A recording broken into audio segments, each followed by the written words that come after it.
Halle Maria Berry, born Maria Halle Berry, August 14, 1966, is an American actress, film producer, and former fashion model. She won an Academy Award for Best Actress in 2002 for her performance in the romantic drama Monsters Ball, 2001, which made her the only woman of color to win a Best Actress Academy Award to date. As of 2016, Berry was one of the highest-paid actresses in Hollywood during the 2000s and has been involved in the production of several of the films in which she performed. She is also a Revlon spokesmodel. Before becoming an actress, she started modeling and entered several beauty contests, finishing as the first runner-up in the Miss USA pageant and coming in 6th place in the Miss World pageant in 1986. Her breakthrough film role was in the romantic comedy Boomerang, 1992, alongside Eddie Murphy, which led to roles in films such as the comedy The Flintstones, 1994, the political comedy drama Bulworth, 1998, and the television film introducing Dorothy Dandridge, 1999, for which she won the Emmy Award and Golden Globe Award for Best Actress, among many other awards. In addition to her Academy Award win, Berry garnered high-profile roles in the 2000s such as Storm in the X-Men film series, beginning in 2000, the action-crime thriller Swordfish, 2001, and the spy film Die Another Day, 2002, where she played Bond girl Jinx. She then appeared in the X-Men sequels, X2, X-Men United, 2003, and X-Men, The Last Stand, 2006. In the 2010s, she appeared in movies such as the science fiction film Cloud Atlas, 2012, the crime thriller The Call, 2013, and X-Men, Days of Future Past, 2014. Divorced from baseball player David Justice and singer-songwriter Eric Bennett, Berry has a daughter by model Gabrielle Aubry, and a son by actor Olivier Martinez. Early life. Berry was born Maria Halle Berry. Her name was legally changed to Halle Maria Berry at age 5. Her parents selected her middle name from Halle's department store, which was then a local landmark in her birthplace of Cleveland, Ohio. Her mother, Judith Ann, née Hawkins, who is of English and German ancestry, was a psychiatric nurse. Her father, Jerome Jesse Berry, was an African-American hospital attendant in the psychiatric ward where her mother worked. He later became a bus driver. Berry's maternal grandmother, Nellie Dickon, was born in Solly, Derbyshire, England, while her maternal grandfather, Earl Ellsworth Hawkins, was born in Ohio. Berry's parents divorced when she was 4 years old. She and her older sister, Heidi Berry Henderson, were raised exclusively by their mother. Berry has said in published reports that she has been estranged from her father since her childhood, noting in 1992, "I haven't heard from him since left. Maybe he's not alive." Her father was very abusive to her mother. Berry has recalled witnessing her mother being beaten daily, kicked downstairs and hit in the head with a wine bottle. Berry graduated from Bedford High School where she was a cheerleader, honor student, editor of the school newspaper and prom queen. She worked in the children's department at Higbee's department store. She then studied at Cuyahoga Community College. In the 1980s, she entered several beauty contests, winning Miss Teen All-American in 1985 and Miss Ohio USA in 1986. She was the 1986 Miss USA first runner-up to Christy Fichtner of Texas. In the Miss USA 1986 pageant interview competition, she said she hoped to become an entertainer or to have something to do with the media. Her interview was awarded the highest score by the judges. She was the first African-American Miss World entrant in 1986, where she finished 6th and Trinidad and Tobago's Giselle Laurent was crowned Miss World. According to the current biography yearbook, Berry pursued a modeling career in Chicago. Berry's first weeks in New York were less than auspicious. She slept in a homeless shelter and then in a WMCA.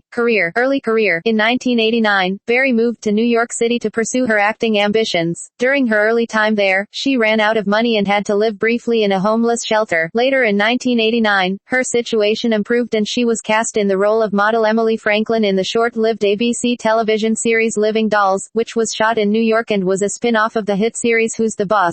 During the taping of Living Dolls, she lapsed into a coma and was diagnosed with type 2 diabetes. After the cancellation of Living Dolls, she moved to Los Angeles. She went on to have a recurring role on the long-running primetime serial Knots Landing. Her film debut was in a small role for Spike Lee's Jungle Fever, 1991, in which she played Vivian, a drug addict. That same year, Berry had her first co-starring role in Strictly Business. In 1992, Berry portrayed a career woman who falls for the lead character played by Eddie Murphy in the romantic comedy Boomerang. The following year, she caught the public's attention as a headstrong biracial slave in the TV adaptation of Queen, the story of an American family, based on the book by Alex Haley. Berry was in the live-action Flintstones movie playing the part of Sharon Stone, a sultry secretary who seduced Fred Flintstone. Berry tackled a more serious role, playing a former drug addict struggling to regain custody of her son in Losing Isaiah, 1995, starring opposite Jessica Lange. She portrayed Sandra Beecher in Race the Sunday, 1996, which was based on a true story, shot in Australia, and co-starred alongside Kurt Russell in Executive Decision. Beginning in 1996, she was a Revlon spokeswoman for 7 years and renewed her contract in 2004. Late 1990s-2000s, she starred alongside Natalie Desselle Reid in the 1997 comedy film B***KPS.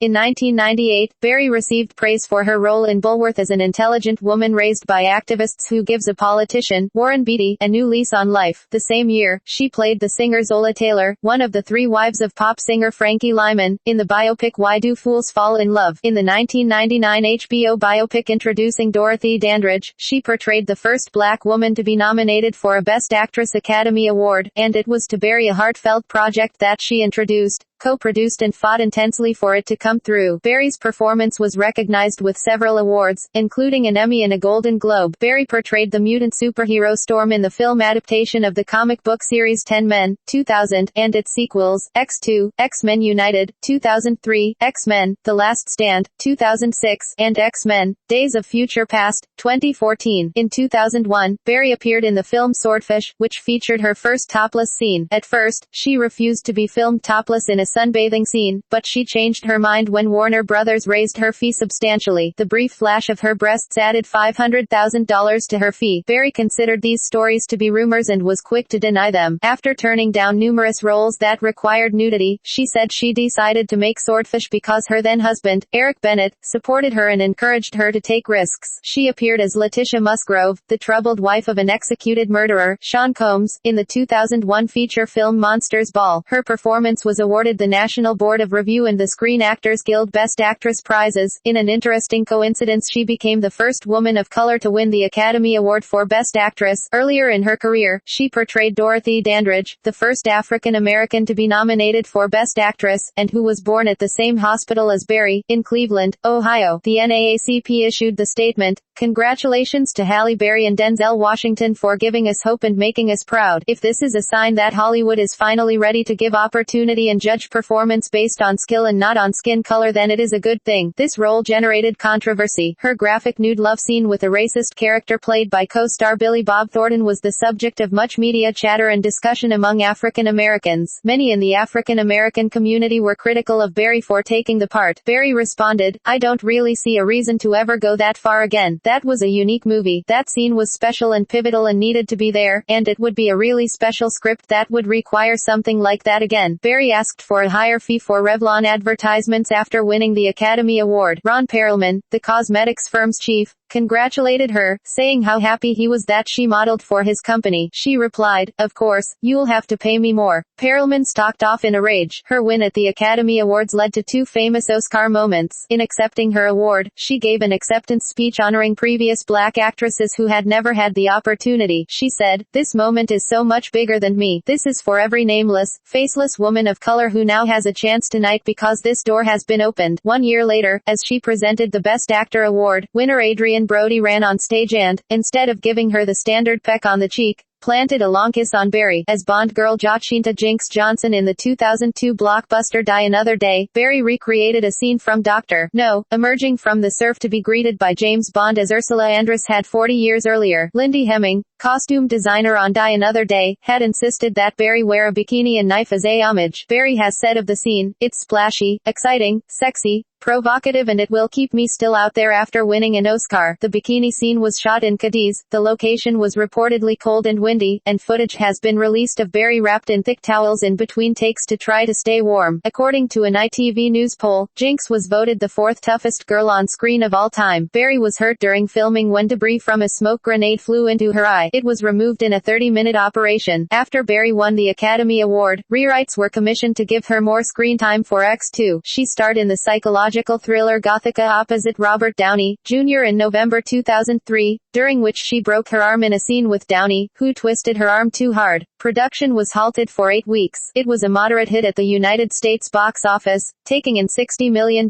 It earned another $80 million abroad. Berry appeared in the new metal band Limp Bizkit's music video for Behind Blue Eyes for the motion picture soundtrack for the film. The same year, she was named one in FHM's 100 Sexiest Women in the World poll. Recent work. Berry received $12.5 million for the title role in the film Catwoman, a $100 million movie. It grossed $17 million on its first weekend. She was awarded a Worst Actress Razzie Award in 2005 for this role. She appeared at the ceremony to accept the award in person, making her the third person, and second actor, ever to do so, with a sense of humor, considering it an experience of the rock bottom in order to be at the top. Holding the Academy Award in one hand and the Razzie in the other, she said, "I never in my life thought that I would be here, winning a Razzie. It's not like I ever aspired to be here, but thank you. When I was a kid, my mother told me that if you could not be a good loser, then there's no way you could be a good winner." The Fund for Animals praised Berry's compassion towards cats and for squelching rumors that she was keeping a Bengal tiger from the sets of Catwoman as a pet. Her next film appearance was in the Oprah Winfrey-produced ABC television movie Their Eyes Were Watching God, 2005, an adaptation of Zora Neale Hurston's novel, in which Berry portrayed Janie Crawford, a free-spirited woman whose unconventional sexual mores upset her 1920s contemporaries in a small community. She was nominated for an Emmy for this TV film. Meanwhile, she voiced the character of Cappy, one of the many mechanical beings in the animated feature Robots, 2005. Berry is involved in production of films and television. She served as executive producer on Introducing Dorothy Dandridge in 1999, and Lackawanna Blues in 2005. Berry both produced and starred in the thriller Perfect Stranger with Bruce Willis, and in Things We Lost in the Fire with Benicio del Toro, the first film in which she worked with a female director, Danish Suzanne Bier, A New Feeling of Thinking the Same Way, which she appreciated. Berry then starred in the film Frankie and Alice, in which she plays Frankie Murdoch, a young multiracial American woman with dissociative identity disorder struggling against her alter personality to retain her true self. She was awarded the African American Film Critics Association Award for Best Actress and was nominated for the Golden Globe Award for Best Actress, Motion Picture Drama. Berry was one of the highest-paid actresses in Hollywood during the 2000s, earning an estimated $10 million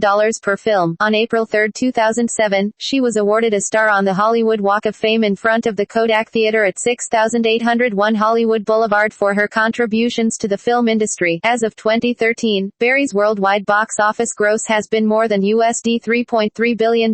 In 2011, she appeared in New Year's Eve. She played one of the leads in the film Cloud Atlas, which was released in October 2012. On October 4, 2013, Berry signed on to star in the CBS drama series Extant. Berry played Molly Woods, an astronaut who struggles to reconnect with her husband and android son after spending 13 months in space. The show premiered on July 9, 2014. She served as a co-executive producer on the series. Berry has served for many years as the face of Revlon Cosmetics and as the face of Versace. The Coty Inc. fragrance company signed Berry to market her debut fragrance in March 2008. Berry was delighted, saying that she had created her own fragrances at home by mixing scents. In March 2014, Berry launched a new production company, 606 Films, with producing partner Elaine Goldsmith Thomas. It is named after the Anti-Paparazzi Bill, SB 606, that the actress pushed for and which was signed into law by California Governor Jerry Brown in the fall of 2013. The new company emerged as part of a deal for Berry to star in the CBS sci-fi drama series Extant. 606 Films is housed within CBS. Personal life. In February 2000, Berry was involved in a traffic collision and left the scene. Some in the media complained that her misdemeanor hit-and-run charge was preferential treatment. She had been the driver in an alleged hit-and-run incident 3 years earlier in which no charges were filed. Berry pleaded no contest, did community service, paid a fine and was placed on 3 years probation. A civil lawsuit was settled out of court. Relationships and marriages. Berry dated Chicago dentist John Ronan from March 1989 to October 1991. In November 1993, Ronan sued Berry for $80,000 in what he claimed were unpaid loans to help launch her career. Berry contended that the money was a gift, and a judge dismissed the case because Ronan did not list Berry as a debtor when he filed for bankruptcy in 1992. According to Berry, a beating from from a former abusive boyfriend during the filming of The Last Boy Scout punctured her eardrum and caused her to lose 80% of her hearing in her left ear. Berry has never named the abuser but has said that he is someone well known in Hollywood. Berry first saw baseball player David Justice on TV playing in an MTV Celebrity Baseball game in February 1992. When a reporter from Justice's hometown of Cincinnati told her that Justice was a fan, Berry gave her phone number to the reporter to give to Justice. Berry married Justice shortly after midnight on January 1,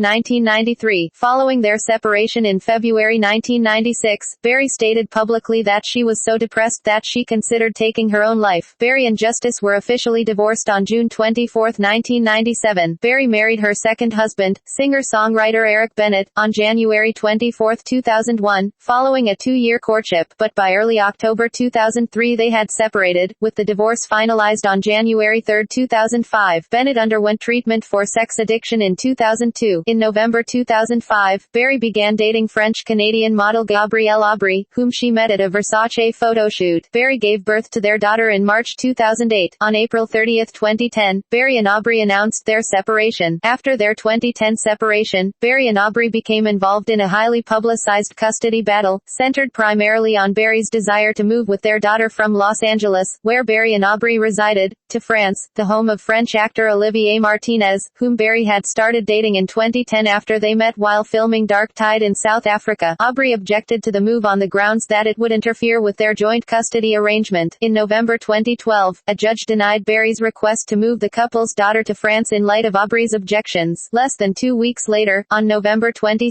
2012, Aubry and Martinez were both treated at a hospital for injuries after engaging in a physical altercation at Berry's residence. Martinez performed a citizen's arrest on Aubry, and because it was considered a domestic violence incident, was granted a temporary emergency protective order preventing Aubry from coming within 100 yards of Berry, Martinez, the child with whom he shares custody with Berry, until November 29, 2012. In turn, Aubry obtained a temporary restraining order against Martinez on November 26, 2012, asserting that the fight began when Martinez threatened to kill Aubry if he did not allow the couple to move to France. Leaked court documents included photos showing significant injuries to Aubry's face, which were widely displayed in the media. On November 29, 2012, Berry's lawyer announced that Berry and Aubry had reached an amicable custody agreement in court. In June 2014, a superior court ruling called for Berry to pay Aubry $16,000 a month in child support, around $200K year, as well as a retroactive payment of $115,000 and a sum of $300,000 for Aubry's attorney fees. Berry and Martinez confirmed their engagement in March 2012, and married in France on July 13, 2013. In October 2013, Berry gave birth to their son. After 2 years of marriage, and rumors of a separation, the couple announced they were divorcing. Activism. Along with Pierce Brosnan, Cindy Crawford, Jane Seymour, Dick Van Dyke, T.E. Acute Leone, and Daryl Hannah, Berry successfully fought in 2006 against the Cabrillo Port liquefied natural gas facility that was proposed off the coast of Malibu. Berry said, "I care about the air we breathe, I care about the marine life and the ecosystem of the ocean." In May 2007,